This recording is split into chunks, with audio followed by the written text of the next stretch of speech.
നാം ഉത്തരേന്ത്യ രാഷ്ട്രീയത്തിൽ കണ്ടിട്ടുള്ളതാണ് വലിയ സ്രാവുകളെ ബി.ജെ.പി. തങ്ങളുടെ പാളയത്തിലേക്ക് എത്തിക്കും. അത് പല രീതിയിൽ. കേരളത്തിൽ ഇപ്പോൾ അഖിൽ മാരാർ, ശ്രീജിത്ത് പണിക്കർ അടക്കമുള്ളവർ എൻ.ഡി.എ സ്ഥാനാർത്ഥിയായി മത്സരിക്കുമെന്നാണ് പറയുന്നത്. അങ്ങനെ മത്സരിച്ച് കേരളത്തിൽ ബി.ജെ.പിക്ക് ഒരു മുന്നേറ്റം ഉണ്ടാക്കാൻ കഴിയുമോ?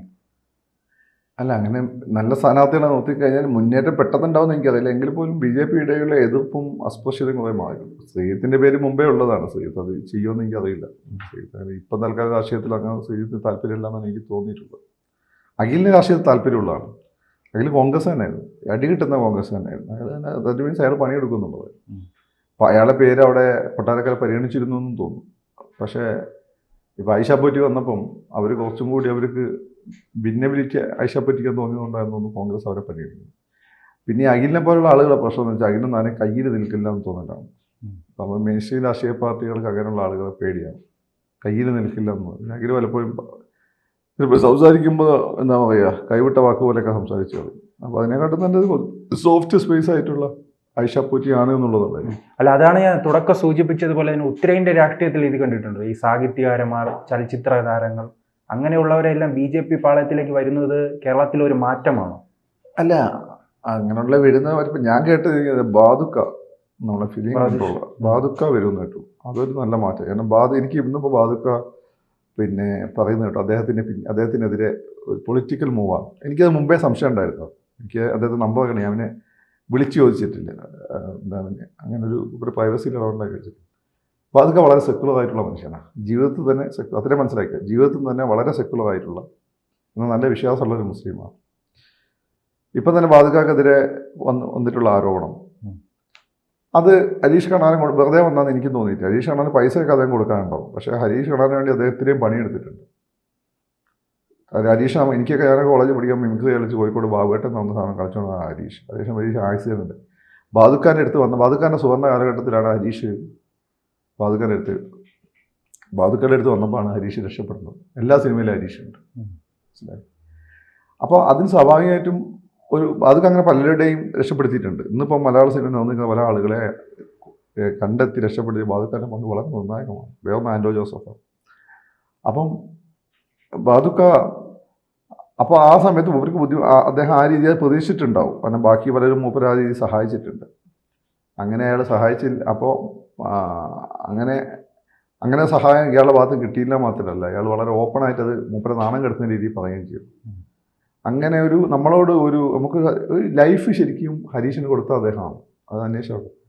അപ്പോൾ അങ്ങനെ കൊടുത്ത നമുക്കങ്ങനെ ലൈഫ് എന്ന ആളോട് ഒരിക്കലും എന്ത് സംഭവം ഉണ്ടെങ്കിലും ആ രീതിയിൽ പ്രതികരിക്കില്ല. ധർമ്മജൻ പറയുകയുണ്ടായി, അദ്ദേഹത്തെ നാണം കെടുത്തുന്ന രീതിയാണ്. പിന്നെ അദ്ദേഹത്തിന് തകർക്കാൻ വേണ്ടിയുള്ള ശ്രമം ഉണ്ടെന്ന് തോന്നുന്നത്. റേച്ചൽ സിനിമ അദ്ദേഹം പറയുന്ന അവസാന ഘട്ടമാണ് തുറന്നു പറഞ്ഞത്. പലതവണ ഈ ചോദിച്ചിട്ടുണ്ട്, പക്ഷെ പണം നൽകിയില്ല. അതങ്ങനെ ഞാൻ ബാധകാൻ ഒരു തവണ കണ്ടിട്ടുണ്ട്. അദ്ദേഹം അങ്ങനത്തെ മനുഷ്യൻ എനിക്ക് തോന്നിയിട്ടില്ല. അദ്ദേഹം അങ്ങനെ ആശായിട്ട് ചിലപ്പം അതെന്താണെന്ന് ഇനി വ്യക്തത വരേണ്ടത്. ഞാൻ മനസ്സിലാക്കിയത് മൂപ്പർ അങ്ങനെ ആളല്ല, തട്ടിപ്പ് തന്നെ മൂപ്പർ, മനസ്സിലായി. ഹരീഷ് എന്താണെന്ന് എനിക്കറിയില്ല. ഹരീഷ് പൊതുവെ അങ്ങനെ ചെയ്യേണ്ട ഒരാളല്ല. പക്ഷെ എന്താണ് സംഭവിച്ചത്? ബട്ട് എനിക്കവിടെ മണത്തൊരു കാര്യം, അത് കഴിഞ്ഞുള്ള ബാധക നമ്മുടെ ഈ പടത്തിൽ ഏതാണ് മോഹൻലാൽ 20-ാം നൂറ്റാണ്ടിൻ്റെ ഒരു സീനെടുത്തിട്ട് ഹരീഷിന് ഇൻ്റർവ്യൂ വന്നപ്പെട്ടു.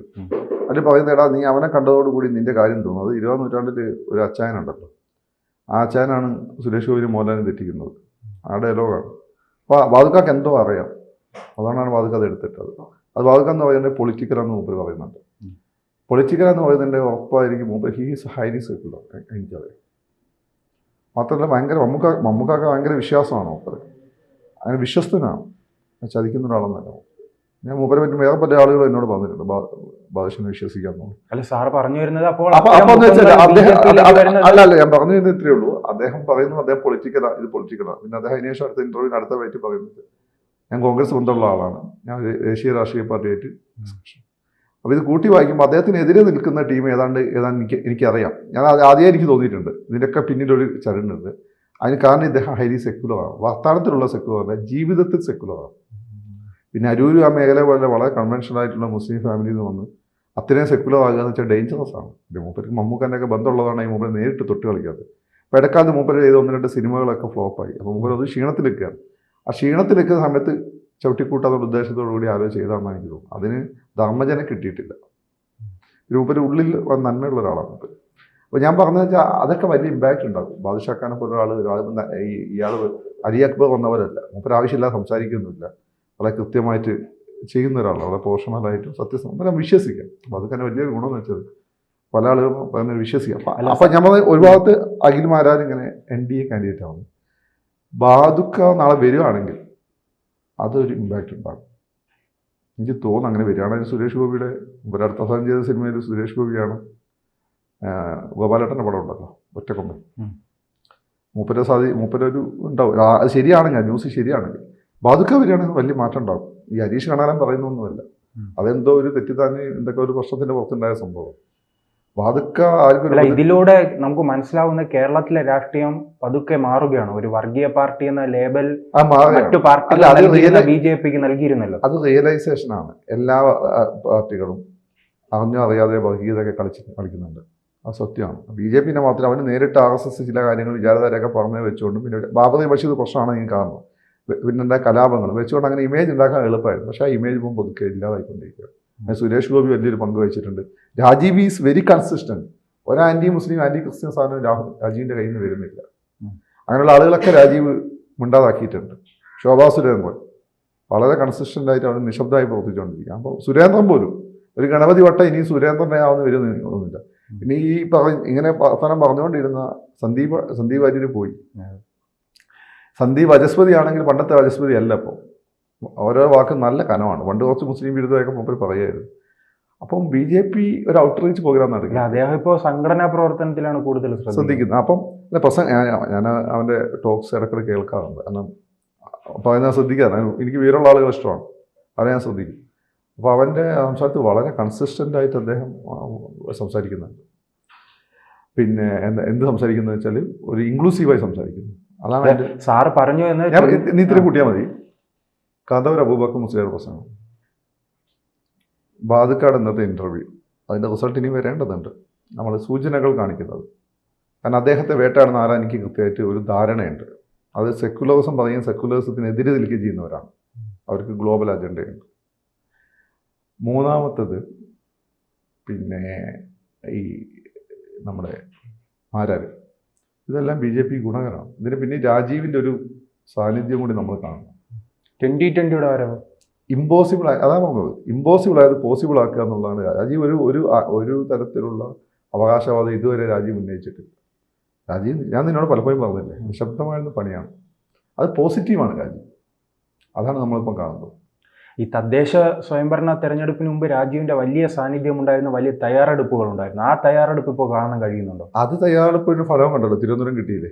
ആ തയ്യാറെടുപ്പ് ഇപ്പോൾ കുറവ്, അത് കണ്ടിന്യൂസ് ആണ്. രാജീവ് എടുത്തിട്ട് സ്റ്റോപ്പില്ലല്ലോ. അങ്ങനെ രാജീവിൻ്റെ ടീം മാറി വരും, പക്ഷെ രാജീവ് കൺസിസ്റ്റൻ്റ് ആണ്. അപ്പോൾ ഇദ്ദേഹം വരുന്ന സമയത്ത് ഇങ്ങനെയുള്ള കുറേ BJP വിരുദ്ധ വോട്ടുകളെ മയപ്പെടുത്താനുള്ള സഹായമാണ്. പെട്ടെന്ന് അദ്ദേഹം ഇലക്ഷൻ ജയിക്കുമെന്ന് ഞാൻ കരുതുന്നില്ല, പക്ഷേ ഒരു ഇമ്പാക്റ്റ് ഉണ്ടാകും. പിന്നെ ഒരു രാഷ്ട്രീയക്കാരനാകുമ്പോൾ മാരാർ കുറച്ചും കൂടി വാക്കുകൾ സൂക്ഷിച്ചുപയോഗിക്കണം, അല്ലെങ്കിൽ അവർക്ക് ഭാരമാകും. ഈ വലിയ രീതിയിൽ തന്നെ ഭരണവിരുദ്ധ വികാരം നിലനിൽക്കുന്നുണ്ടോ? അങ്ങനെയൊന്നും എനിക്ക് തോന്നുന്നില്ല. ആളുകൾക്ക് പൊതുവെ പിണറായി ഇഷ്ടമൊക്കെ തന്നെയാണ്. ആസ് എ മുഖ്യമന്ത്രി പേഴ്സണലി ചിലപ്പോൾ പിണറായിയുടെ നോട്ടം നടപ്പുന്ന ആളുകൾക്ക് ഇഷ്ടമുണ്ടാവില്ല. പക്ഷേ മുഖ്യമന്ത്രി അയാൾ കാര്യങ്ങൾ ചെയ്യുന്നുണ്ടെന്ന് തന്നെയാണ് നാട്ടുകാർ കരുതുന്നത്. കാരണം ശമ്പളം കിട്ടുന്നു, പെൻഷൻ കൊടുക്കുന്നു, റേഷൻ കൃത്യമായിട്ട് കൊടുക്കുന്നു, അങ്ങനെയൊക്കെയുള്ള പിന്നെ ഹോസ്പിറ്റലുകളിൽ മരുന്നുകളുണ്ട്, പിന്നെ സിവിൽ സപ്ലൈസ് സാധനങ്ങൾ, ഇതൊക്കെ നാട്ടുകാർ നോക്കുക.